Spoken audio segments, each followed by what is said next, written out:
मनुष्य मुसीबत में कब फंसता है, उसके कौन से कार्य उसे मुसीबत में डाल देते हैं। नमस्कार प्रिय दर्शकों, एक बार फिर से आप सभी दर्शकों का हमारे YouTube चैनल में स्वागत है। दोस्तों, आज का वीडियो बड़ा ही ज्ञानवर्धक है। अगर ये वीडियो आपने गौर से सुन लिया तो आपको धनवान होने से कोई नहीं रोक सकता।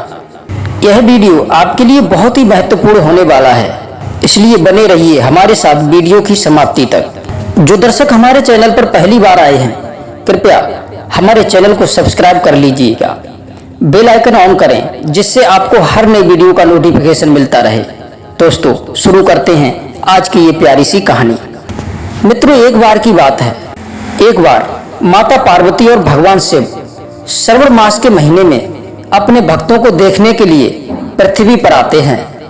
तो माता पार्वती को उस पृथ्वी लोक पर भ्रमण करते हुए एक ऐसा व्यक्ति दिखता है जो कि वह अत्यंत गरीब था, फटे पुराने कपड़े पहने हुए था, शरीर से दुबला पतला था, दिखने में बहुत कमजोर था और वह भगवान की शिवलिंग पर जल अर्पण कर रहा था। यही सब देख करके करुणामयी माता पार्वती को अत्यंत दुख हुआ।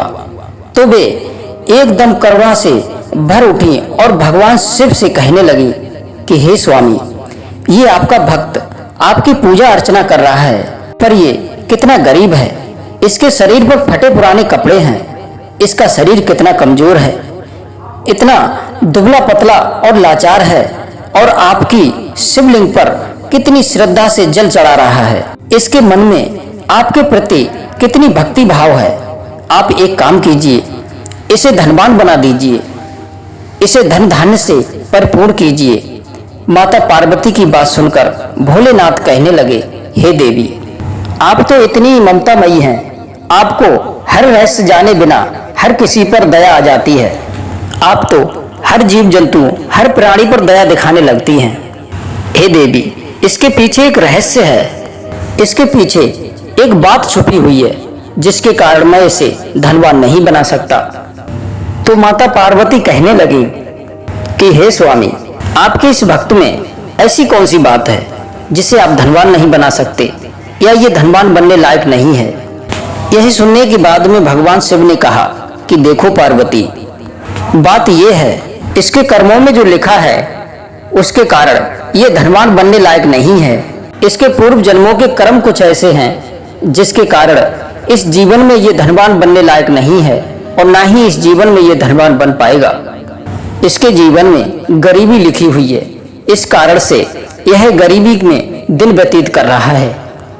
तब करुणामयी माता पार्वती कहने लगी कि हे प्रभु, ऐसा नहीं चलेगा, आप मेरे सामने इसे धनवान बना दीजिए। मैं भी देखती हूँ ये कैसे धनवान नहीं हो पाएगा। मैं भी देखना चाहती हूँ कि जब आप इसको धनवान बनाएंगे तो फिर ये कैसे कंगाल होता है। इसलिए आप अभी की अभी इसे धनवान बना दीजिए। तब माता पार्वती की जिद करने पर भगवान शिव ने कहा, ठीक है देवी, अगर आप इतनी जिद कर रही हो तो मैं इसे अभी की अभी धनवान बना देता हूँ। इतना कहने के बाद भगवान शिव ने अपना रूप बदला और एक संत का रूप बना लिया और उसी रास्ते से जाने लगे जिस रास्ते से वह उनका भक्त जल चढ़ा करके आ रहा था। तो वह आदमी वो महात्मा जी के पास आता है और हाथ जोड़कर कहने लगा कि हे स्वामी, आपके पास कुछ खाने के लिए हो या आपके पास कुछ पैसे हों, कुछ धन हो तो आप मुझे दे दीजिए। मुझे बहुत जोर की भूख लगी है, कई दिनों से मैंने कुछ नहीं खाया है, मेरे शरीर में बिल्कुल भी जान नहीं है। मुझे ऐसा लग रहा है अगर मुझे कुछ खाने को नहीं मिला तो मेरे प्राण निकल जाएंगे। और वह मनुष्य कहने लगा कि हे महात्मन, मैंने सुना है अगर कोई व्यक्ति किसी साधु संत की शरण में चला जाता है तो साधु संत उसका उद्धार कर देते हैं। अगर किसी को संतों का साथ मिलता है तो उसका जीवन धन्य हो जाता है। इसलिए हे महात्मन, मेरा आपसे निवेदन है, आप मेरे कष्टों को दूर करिए। मैं अत्यंत दुखी हूँ और मैं बहुत गरीब हूँ, मुझसे अब मेरे ये दुख सहे नहीं जाते हैं। आप मुझे कोई ऐसा उपाय बताइए, आप मुझे कोई ऐसा मंत्र दीजिए जिससे मेरे सारे कष्ट दूर हो जाएं और मैं धनवान बन जाऊं। संत रूपी भगवान भोलेनाथ ने अपनी झोली से 4 फूल निकाले और उस व्यक्ति को दे दिए। और कहा, हे मनुष्य, इस फूल की एक एक पंखुड़ी तोड़ करके अपने हाथ में लेकर और गिराते हुए चले जाना। जहां भी ये पंखुड़ियां खत्म हो जाएं, वहीं पर उस जगह को खोदना, उस जगह पर आपको बहुत सारा धन मिल जाएगा। तुम ये पंखुड़ी लेकर पूरब की दिशा में जाना, आपको उसी दिशा में बहुत सारा धन मिल जाएगा। और जब आपका वो धन खत्म हो जाए, फिर आप दूसरा पुष्प लेकर पश्चिम की दिशा में जाना।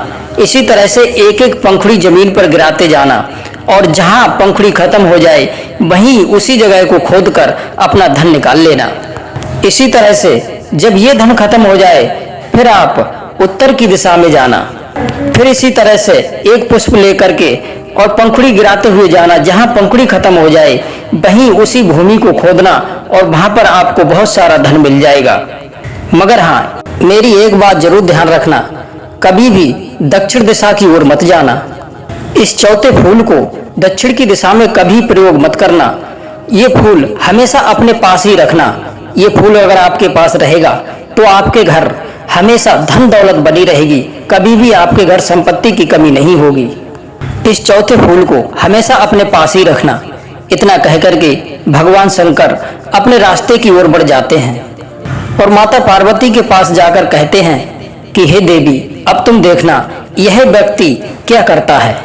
तब माता पार्वती कहने लगी कि हे प्रभु, जब तक ये मनुष्य अपना कार्य कर रहा है, तब तक क्या आप मेरे प्रश्नों के उत्तर देंगे?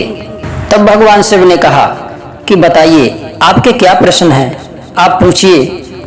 तो माता पार्वती कहने लगी कि मेरा पहला प्रश्न है कि मनुष्य विपत्ति में कैसे फंसता है, और दूसरा प्रश्न है कि मनुष्य धनवान कैसे बनता है, कौन सा गुण मनुष्य को धनवान बनाता है। माता पार्वती की बात सुनकर के भगवान भोलेनाथ कहने लगे कि हे देवी, तुम कुछ क्षण के लिए थोड़ा इंतजार कर लो, आपके प्रश्नों का जवाब कुछ ही देर में मिलने वाला है। प्रिय मित्रों, उधर वह मनुष्य जो गरीब था, जिसके लिए भगवान शिव ने 4 पुष्प दिए थे, वह क्या काम करता है? एक फूल को अपने हाथ में लेता है और उसकी सारी पंखुड़ियों को तोड़ लेता है और एक एक पंखुड़ी पूरब की दिशा में गिराते हुए चला जाता है। और जहां वो पंखुड़ियां खत्म हो जाती हैं, वहीं उस भूमि को खोदता है तो उसमें अपार धन मिलता है। इतना सारा धन देखने के बाद में उस व्यक्ति के मन में और भी लालच बढ़ जाता है। वह गरीब व्यक्ति सोचने लगा कि उस महात्मा ने तो मुझे 4 फूल दिए हैं, जिसमें से एक फूल तो मैंने यूज कर लिया है। अब इनमें से एक फूल लेकर के मैं पश्चिम की दिशा में जाता हूँ, तब देखता हूँ वहां पर मुझे कितना धन मिलता है। दोस्तों, वहां उसे जितना धन मिला था, उस सारे धन को वह उस जमीन में गाड़ देता है और दूसरी दिशा में जाने लगता है। सोचा, ये धन तो मैं लौट कर निकाल लूंगा। अब दूसरे फूल की पंखुड़ियों को एक एक करके तोड़ लेता है और अपने हाथ में लेकर पश्चिम की दिशा में चल देता है। एक एक पंखुड़ी गिराता हुआ चला जाता है और जहां पर भी वो पंखुड़ी खत्म होती है, वहीं पर उस जगह को वो खोदना शुरू कर देता है। उस जगह निकले हीरे मोती जवाहरातों को देखकर वह तो बावला सा हो गया। उसे खुशी का कोई ठिकाना नहीं रहा। वह सोचने लगा कि यहाँ तो मुझे हीरे मोती जवाहरात मिले हैं, अब देखता हूँ कि उत्तर की दिशा में मुझे क्या मिलता है। यह सब सोच करके उसने उस धन को भी वहीं जमीन में छिपा दिया और सोचने लगा कि वापस होकर इस सारे धन को इकट्ठा करके अपने घर ले जाऊंगा। फिर उसने तीसरे पुष्प को अपने हाथों में लिया, उसकी एक एक पंखुड़ी तोड़कर अपने हाथ में लेकर के और उत्तर की दिशा में चलने लगा। एक एक पंखुड़ी गिराता जा रहा था। चलते चलते जहां पर वो पंखुड़ी खत्म हो गई, वहीं पर उस जगह को खोदा। खुदाई के दौरान उसे वहां पर बहुत सारे गहने मिले थे। बहुत सारे गहने और पैसे देख करके उसके मन में और भी लालच जग गया। वह बड़ा प्रसन्न हुआ और लालच उसके मन में घर कर गया। अब तो उसके मन में यथा लालच आ गया। उसने अपने उस धन को भी वहीं छुपा दिया। अब उस गरीब व्यक्ति ने सोचा कि सारे धन को एक ही बार में निकालकर अपने घर ले जाएगा। उसने सोचा कि अब मुझे दक्षिण दिशा में जाना चाहिए। हालांकि उस संत ने तो दक्षिण दिशा में जाने के लिए मना किया था कि मुझे वहां नहीं जाना चाहिए, पर क्या पता उस संत ने वहां पर दक्षिण दिशा में बहुत सारा धन छिपा रखा हो शायद हो सकता है उस संत ने वो सारा धन अपने लिए बचा करके रखा हो। जब ये चौथा फूल मेरे पास है तो उस बहुत सारे धन पर भी मेरा ही अधिकार है, उस धन को भी मैं ही प्राप्त करूंगा। इस प्रकार से उस गरीब व्यक्ति के मन में ये बातें आने लगती हैं और उसने चौथे फूल को भी अपने हाथ में लिया, उसकी एक एक पंखुड़ी तोड़कर अपने हाथ में लेकर और दक्षिण की दिशा में चलने लगा। जहां पर वो पंखुड़ियां समाप्त होती हैं तो उसने देखा एक विशाल सोने का दरवाजा है। यह देखकर के वह हैरान रह गया। उस दरवाजे को खोलकर वो गरीब व्यक्ति उस दरवाजे में प्रवेश कर गया। जब उसने अंदर देखा तो बहुत सुंदर महल था जिसमें हीरे जवाहरात जड़े हुए थे। जब उसने इधर उधर देखा तो उस महल में उसे कोई दिखाई नहीं दिया। तो वह गरीब व्यक्ति सोचने लगा, अब तो निश्चित ही ये महल मेरा हो गया। मन में सोचने लगा, शायद उस संत की नजर इस महल पर होगी, इसीलिए वह मुझे इस दिशा में आने के लिए मना कर रहा था। जब वह कुछ और आगे बढ़ा तो एक कमरे में उसे कुछ आहट सुनाई दी। वो उस कमरे में प्रवेश कर गया तो उसने देखा एक बूढ़ा व्यक्ति उस कमरे में चक्की चला रहा था। वह गरीब व्यक्ति उस चक्की चलाने वाले व्यक्ति से कुछ प्रश्न पूछने लगा कि आप कौन हैं और इस महल का मालिक कौन है और आप चक्की क्यों चला रहे हो। चक्की चलाने वाला व्यक्ति कहने लगा कि मैं तुम्हारे प्रश्नों का जवाब एक शर्त पर दूंगा। अगर मेरी जगह आकर तुम चक्की चलाओ तो मैं तुम्हारे सारे प्रश्नों का उत्तर दे दूंगा, क्योंकि मैं चक्की चलाते चलाते थक गया हूँ और मुझे थोड़ा आराम मिल जाएगा तो मैं आपके प्रश्नों का उत्तर भी दे दूंगा। प्रश्न जानने की लालसा में वह गरीब व्यक्ति उस चक्की चलाने के लिए राजी हो गया और वह चक्की चलाने लगा। तो वह जो पहले से चक्की चला रहा था वो उठ करके खड़ा हो गया और वो गरीब व्यक्ति चक्की को चलाने लगा। तब वह बुजुर्ग व्यक्ति एक तरफ खड़ा हो गया और कहने लगा, अब मैं तुम्हारे प्रश्नों का उत्तर देता हूँ। और कहने लगा, मैं भी तुम्हारी तरह एक लालची व्यक्ति था। एक संत ने मुझे भी इस दिशा में आने के लिए मना किया था। अधिक धन को पाने की लालसा में मैंने जो पहले मुझे धन मिला था वो उसको खो दिया है और इस महल का मालिक वही होता है जो चक्की चलाता है।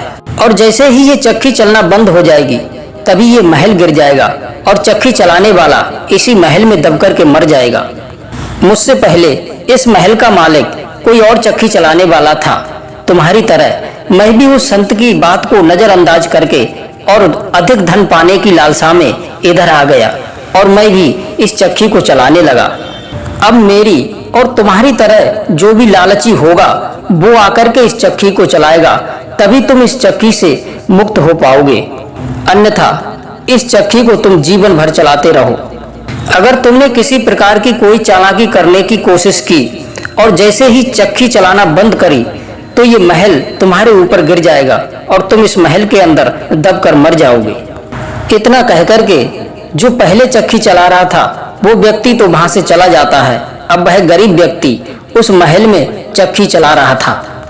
अब वह गरीब व्यक्ति अपने लालच में फंस चुका है और उसे उससे पहले जो 3 जगह बहुमूल्य खजाना मिला था वह अपने लालच के चक्कर में उस खजाने को भी गवा चुका।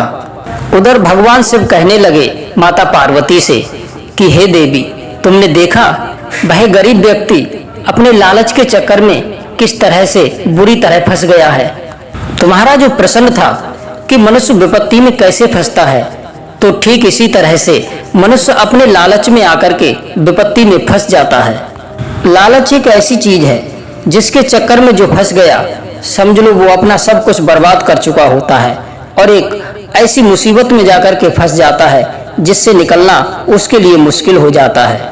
लालच करने से भले ही हमें लाभ हो, लेकिन लालच करने से अंत में व्यक्ति बहुत बुरी तरीका से फंस जाता है और लास्ट में उसे नुकसान ही उठाना पड़ता है। हे देवी, लालच के चक्कर में व्यक्ति के पास जो पहले से बहुमूल्य धन होता है वह अधिक लालच की वजह से और उसे भी गंवा देता है और इस तरह से व्यक्ति मुसीबत में फंस जाता है। लालच हमेशा नुकसानदायक होता है, लेकिन फिर भी मनुष्य लालच को अपने से दूर नहीं कर पाता है। लालच व्यक्ति को गलत काम करने के लिए प्रेरित करता है।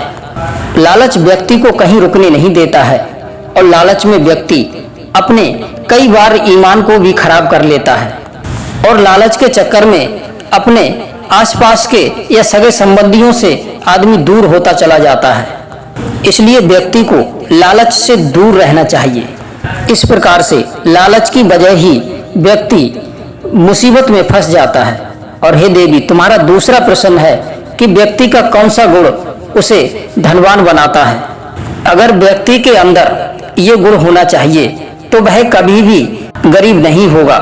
पहली बात तो यह है कि वह किसी से उधार लेने की कोशिश ना करे और खर्च करते समय वह बहुत समझदारी का इस्तेमाल करे, अपनी बचत बढ़ाएं और सकारात्मक सोच को अपने अंदर लाएं, अपने लक्ष्य को तय करें और लोगों की सहायता करें, अपने कारोबार में ध्यान दें, अपने सभी धन का हिसाब रखें और पैसों की बचत करें और किसी भी कार्य में जल्दीबाजी ना करें, अपने धन को सही जगह पर लगाएं, उसे व्यर्थ खर्च ना करें।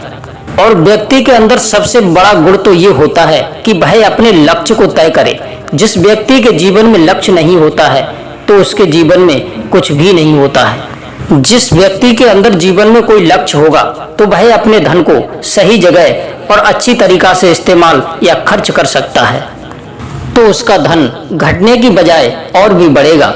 इस प्रकार से हे देवी, अगर व्यक्ति के अंदर ये गुण हैं तो वह धनवान बन सकता है।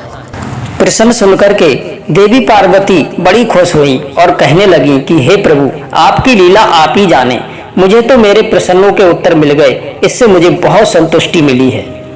तो दोस्तों, आपको ये कहानी कैसी लगी एक बार कमेंट में ओम नमः शिवाय अवश्य लिखें। आप सभी दर्शकों का बहुत बहुत धन्यवाद। जय श्री कृष्णा, जय श्री राधे।